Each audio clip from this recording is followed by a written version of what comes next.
Okay, we were discussing, we have just discussed 205. Let's discuss 206. 206 special summon in case of petty offenses. ठीक है. In this section permits accused to plead guilty in absentia. मतलब अपने absence में भी वो guilty proof अपने आप को गिल्टी प्रूफ कर सकता है इन पेटी ऑफेंसेस. पेटी ऑफेंसेस क्या है, आपके मन में ये सवाल आया होगा.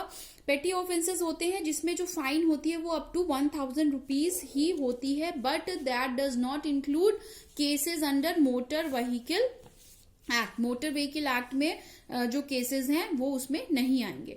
अच्छा, तो 1978 में एक अमेंडमेंट हुआ था जिसके थ्रू जो पेटी ऑफेंसेस है उसमें जो है बोल दिया गया था कि court under 206 can take cognizance of offence punishable with a term up to 3 months. तो 1000 तो हो गया फाइन, 3 months तक भी होगा, वो भी पेटी ऑफेंसेस होंगे under 206. So if a magistrate is taking cognizance of a पेटी offence and if the case can be summarily disposed of under section 260. 260 आपका summarily trial की बात करता है. The magistrate must issue summon to the accused requiring him to appear in person or through pleader on a specified date or to plead guilty without appearance. ठीक है, ये होगा आपका 206 आपका बात करता है पेटी ऑफेंसेस में किस तरीके से प्रोसीजर होगा. अब आते हैं 207 और 208. 207 कहता है supply to the accused of copies of statement and other things. 207 is a mandatory provision. Let me tell you this first. Magistrate is under imperative duty to furnish to the accused free of cost copies of statement made to police and of other document to be relied upon by the prosecution. हर वो document जिसपे prosecution rely करता है, या तो वो statement हो गया police में हो, पुलिस के समक्ष स्टेटमेंट हो गया उसका, या 164 की बात करें मजिस्ट्रेट के समक्ष उसका स्टेटमेंट हो गया. ये सारे स्टेटमेंट का जो एक रिकॉर्ड है, जो एक फाइल है, वो अक्यूज पर्सन को फ्री ऑफ कॉस्ट देनी पड़ेगी. ये मैंडेटरी है. ठीक है, डॉक्यूमेंट इंक्लूडेड में वही है कि police report, FIR, statement 161, 164 and any other. Non-supply of the above mentioned material which are relied upon by the prosecution is a ground for setting aside conviction.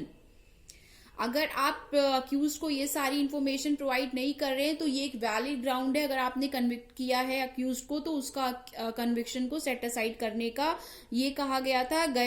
Gayadhar versus state 1985 criminal law journal 108 bracket में लिखिए उड़ीसा.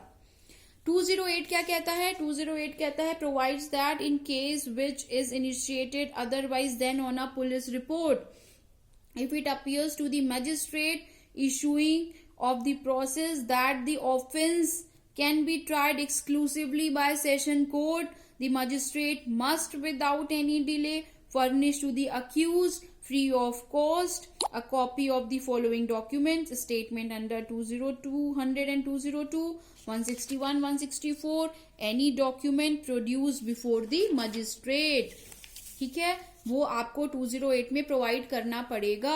आप accused को देंगे कि भाई ये session court के द्वारा ट्राई है, आप कृपया वहां प्रॉपर कोर्ट में जाएं.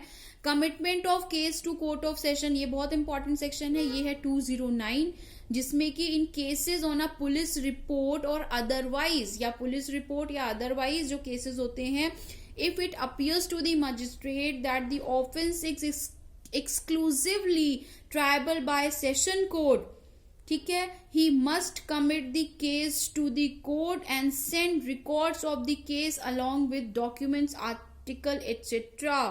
Right? Subject to the bail provisions, a magistrate, मतलब जो भी बेल प्रोविजंस हैं, अभी बेल हम आपको आगे बताएंगे, उनको फॉलो करते हुए जो मजिस्ट्रेट है उसकी वो ड्यूटी बाउंड है कि वो अक्यूज को रिमांड पे भेज दे जब तक कि वो केस को कमिटमेंट नहीं करता है. कहाँ? सेशन कोर्ट में. ठीक है, after commitment to session court an accused is to remanded to custody during and until the conclusion of trial. ठीक है, तो बेल प्रोविजंस को फॉलो करते हुए उनको रिमांड पे भेजा जा सकता है, मीन्स कोई अरेस्ट रहेंगे वो ट्रायल तक। Proceeding before magistrate under 209 is not a trial proceeding, ये एक ट्रायल प्रोसीडिंग नहीं है, ये एक normal commitment of a case है। 210 कहता है consolidation of case is instituted on a police report and on a private complaint. कभी कभी ऐसा होता है पुलिस रिपोर्ट पे भी वो केस हो जाता है, कॉग्निजेंस ले लेता है, और जो कंप्लेंट प्राइवेट होती है उस पे भी कॉग्निजेंस ले लिया जाता है सेम ऑफेंस पे। इन केसेस में क्या होता है कि जो मैजिस्ट्रेट है वो सारी ही प्रोसीडिंग पे स्टे लगा देता है जो कि कंप्लेंट केस के द्वारा उसने शुरुआत की थी, एंड वो रिपोर्ट कॉल करता है पुलिस से जिसने इन्वेस्टिगेशन कंप्लीट की है। And if report is being made cognizance of any, अगर वो पुलिस रिपोर्ट पे कोई कॉग्निजेंस ले रहा है ऑफेंस का मजिस्ट्रेट, तो magistrate must try complaint case and the case arising out of police report as if both of the cases instituted on a police report।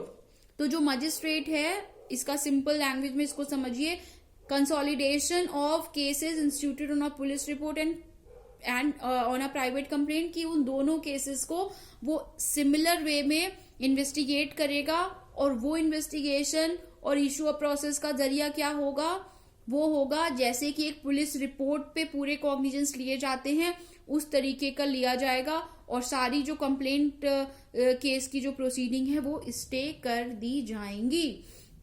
तो this is all about complaint to magistrate 200 to 210।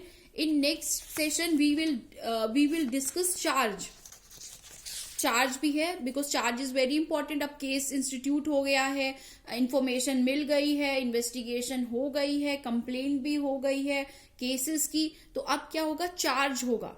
तो charge किस तरीके से form होंगे, किस तरीके से joinder of charges होंगे, ये सारा जो चैप्टर 17 कहता है 111 से 211 से 224 तक का जो जिक्र करता है, वो हम आपको चार्ज नेक्स्ट सेशन में कराएंगे। आपको कोई भी डाउट हो आप पूछ सकते हैं। Thank you.